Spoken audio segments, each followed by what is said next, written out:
It's such a pleasure to be here and to follow such distinguished speakers and such wise comments. So I'll see if I can find some things new to say. I have had a slightly different background from many of you here. I've served as a regulator, both within the EU and at the US. So I was a member of the Scientific Advisory Committee of the European Systemic Risk Board, and I was chief economist at the OCC. Are these comments being live streamed or put on the web? If they are.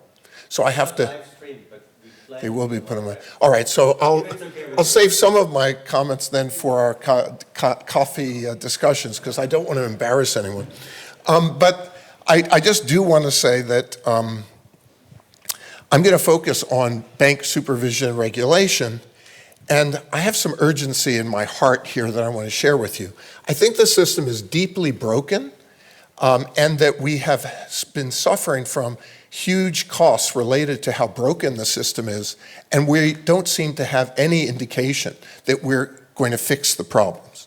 So I just want to say, I don't think that this is a sort of airy-fairy discussion of what the ideal system might be. It's more like things are deeply broken, and then I want to then ask the question, is independence with respect to supervision and regulation going to be a big part of fixing it? And my view is, it is not.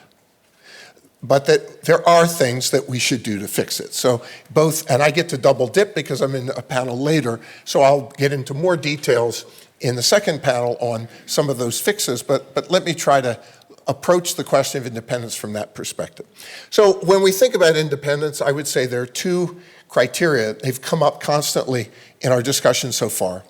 One of them is a question of legitimacy, and the other is a question of effectiveness.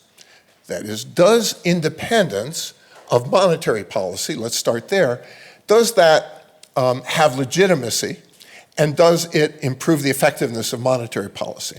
And I share the view that Otmar and Andy have already expressed, and by the way, I would call it also the Alan Meltzer view, that within, I'll just stick to the US, within the US, an independent Fed, so long as it has a clear mandate from Congress and is subject to oversight from Congress, is definitely legitimate under the Constitution with respect to Article 1, Section 8.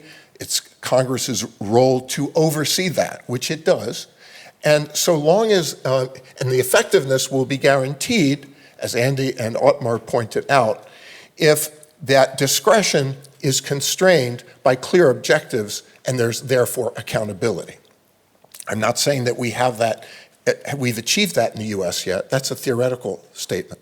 As Alan Meltzer pointed out, congressional oversight is very weak over the Fed, and as Andy pointed out, and that partly reflects the fact that there is no clear mandate, as there is in Europe at the Fed. There is no inflation target for the Fed that's specified by legislation. The Fed just one day said we like 2%. That could change. So I just want to point out, we haven't accomplished the right combination of monetary policy, because the independence part within congressional oversight only really works if there's a clear accountability with an objective. Congress has given the Fed 4 objectives. It hasn't specified the weights on them. And I would say we don't have accountability. But with respect to supervision and regulation, I would say we have a deeper problem. That is, it's not hard to fix the monetary problem in the US by giving the Fed some clear objective, therefore accountability.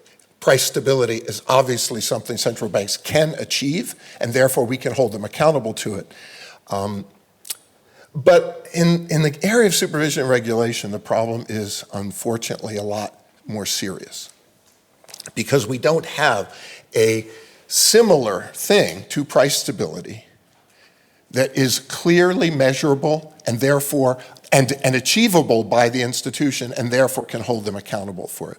And that's why, among other reasons, independence is not going to be part of that solution. And of course, there's also I'll come to that. There's also a legitimacy problem because, as Andy pointed out, and Katja, and I think to some extent Julie pointed out too, Article 2 versus Article 1. That is, monetary policy is supposed to be independent of the executive, not of Congress, but regulatory policy is not supposed to be independent of the executive. Now, comptrollers of the currency would not like Andy's characterization of the comptroller as subject to the Secretary of the Treasury. In fact, that's a hotly debated topic within the history of the comptroller. But nonetheless, I agree with him that there's certainly that is the correct interpretation. It's not necessarily the one the comptrollers say is true. Now, when things get complicated in the US, it happens because the Federal Reserve, as Andy pointed out, isn't just a monetary authority. When did that happen? This is really leading to a lot of confusion. When the Fed was created, it didn't have what I would call regulatory or supervisory power. That was not part of the charter of the Fed. What it had was, because it was a lender, it had the power to establish the rules for its members because they would be borrowing from it. So it could establish, for example, most importantly, reserve requirements as part of what any lender would do for members who are going to be having access to the discount window.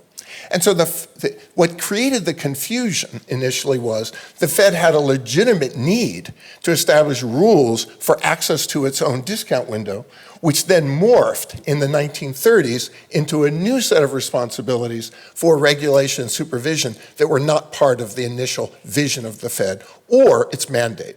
And of course, that creates an institutional confusion, which is we want the Fed to have monetary independence within a clearly defined and accountable mandate. We don't want it to be independent of the executive for the reasons Andy said, constitutionally, because that's not really a legitimate kind of independence. Now, here's a question. So if independence isn't legitimate, would it be effective for supervision and regulation? So now let me speak a little bit from the standpoint of his history and then my own life experience.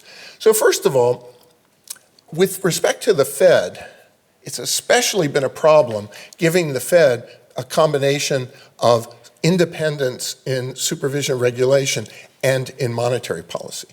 Most people who have studied supervision and regulation would say that the Fed, because it values its monetary independence more, is much more willing to do bad things on a supervision and regulation basis, to make political compromises that it shouldn't make in order to, as part of a political deal, effectively preserve its monetary independence. And there are lots of examples. So I just want to say, I'm a historian of US bank regulation supervision. I can promise you that one of the themes of the post-Fed regulation supervision is that the Fed makes a lot of purposeful, sort of undesirable policies on the sup and reg side in order to preserve its power of independence on the monetary side. So this combination within the Fed doesn't seem to have been particularly helpful. And then, of course, it isn't very helpful that we have divided responsibility, so that the Fed now oversees bank holding companies, let's say Chase's bank holding company, while the OCC oversees Chase's bank. Exactly how does that work? And why does that make sense? And of course it doesn't.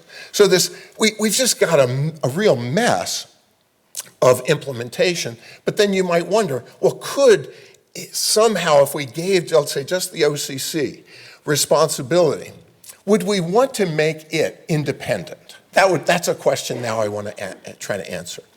The answer I would tell you is no, because I think that the problems we have with regulation and supervision are not just coming from politicization.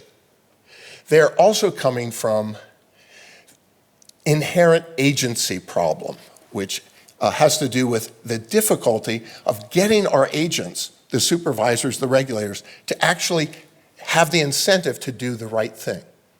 It's not just because they are politicized. It's not just, that is part of it.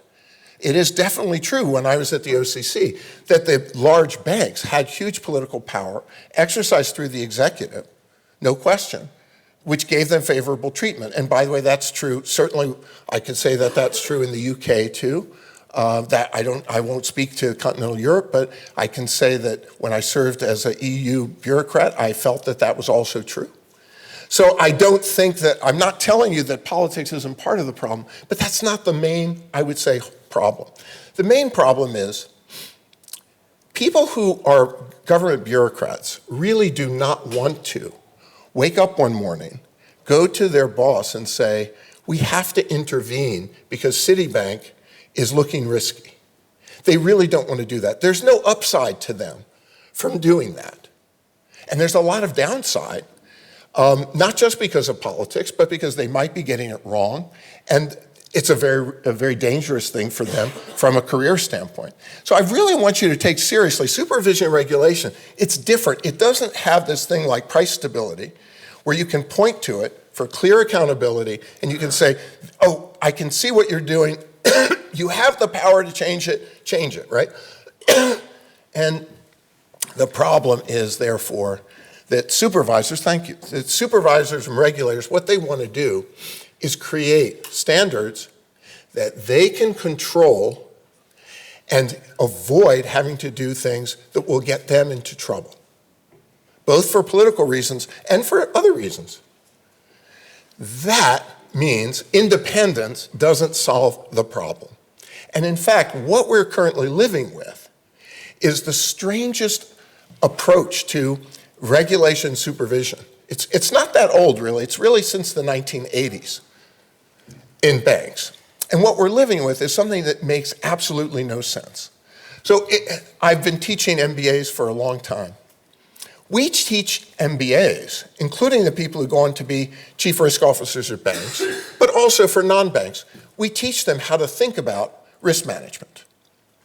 We teach them that what they should do is first target a level of riskiness. Let's call it a probability of default for their enterprise.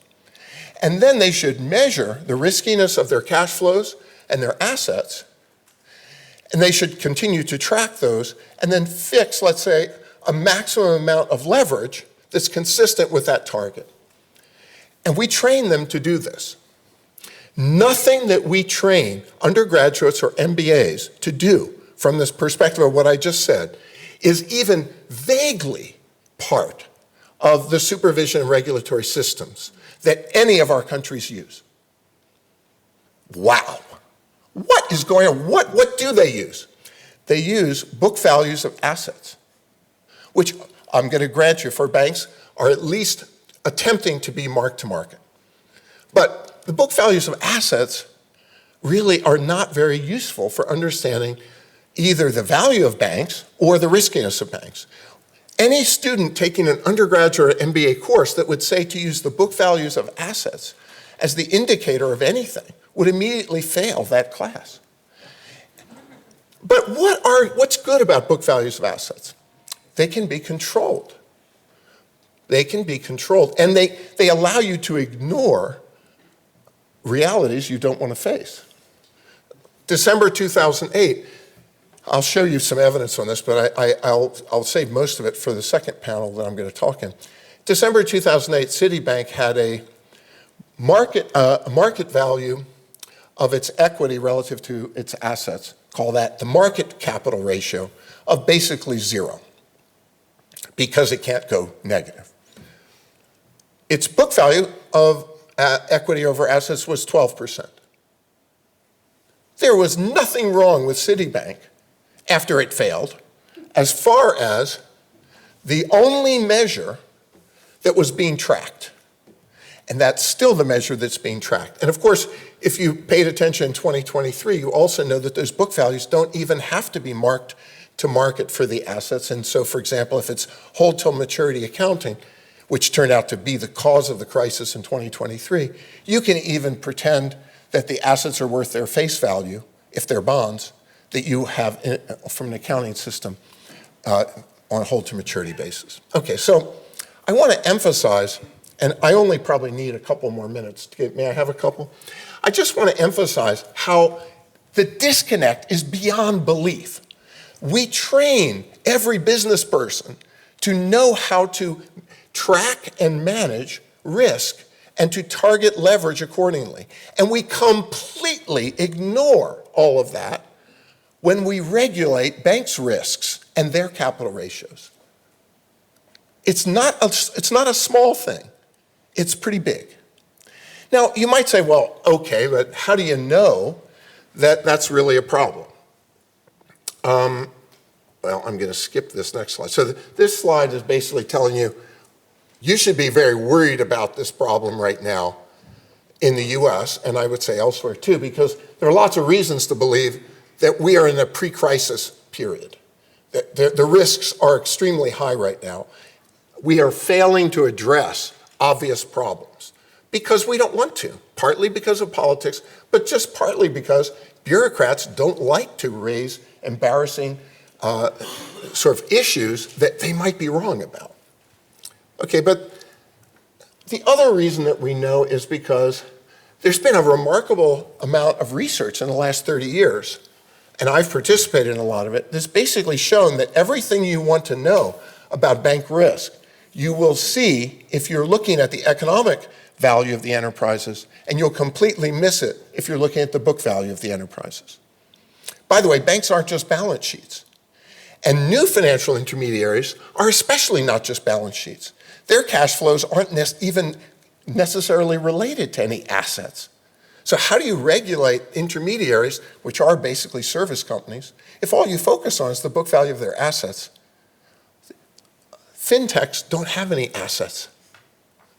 If we were going to charter them as banks, how would we regulate them? Well, we would regulate them the way we train MBAs or undergrads in finance. We would look at their cash flows as well as their assets. But we would look at their cash flows and we would figure out what their risk is, and we would figure out what leverage is consistent with some target of solvency risk. It's not that hard. Now, when I was at the OCC, I set up a task force of 30 PhD economists to figure out how to do this. I'm going to talk to you about it in the second panel at some length. And what I want to tell you is, it's not that hard. Again, if MBAs can do it, trust me, you can do it.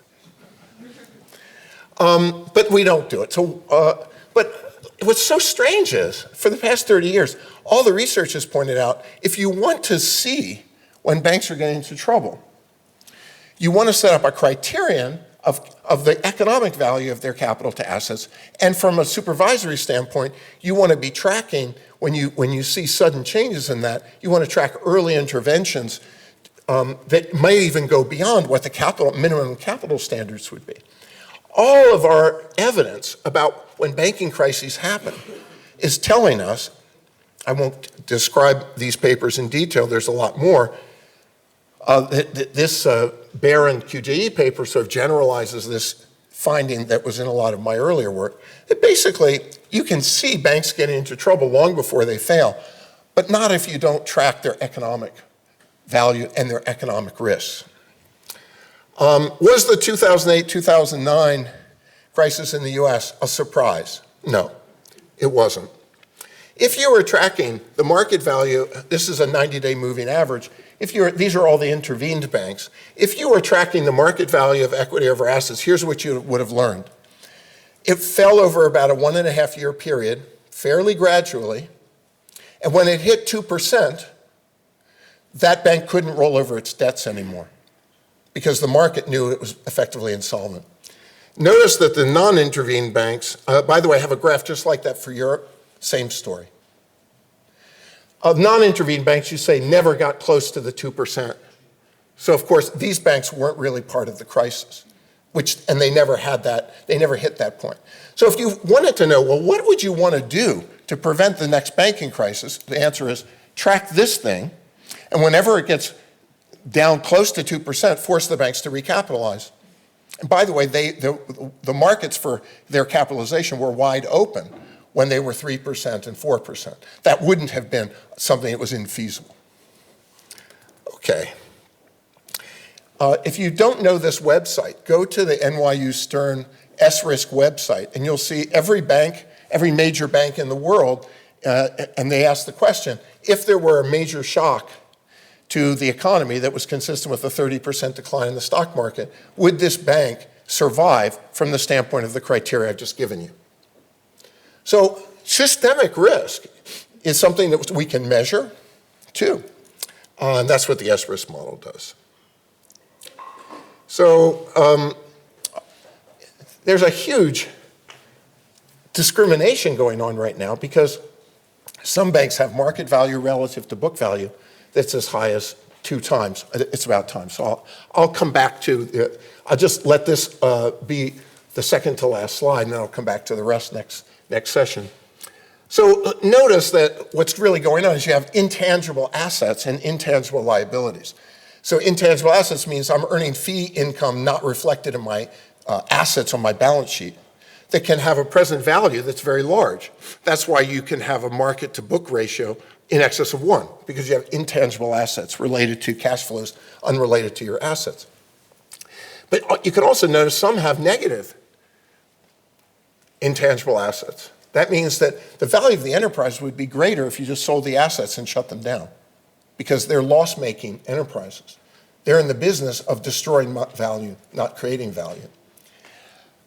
So we regulate book value, which is pretending that all these banks are similar, when in fact, they aren't at all similar. And by the way, stress tests are also regulated based on the exit criteria of book value of equity ratio. So if you thought, oh no, well, we have stress tests. No, no, no. They're the same game. Nobody wants to fix this problem, because fixing this problem would actually force regulation and supervision to react to moments of weakness. And there's people in the agencies don't want to do that. And of course, the politics doesn't want them to do it either.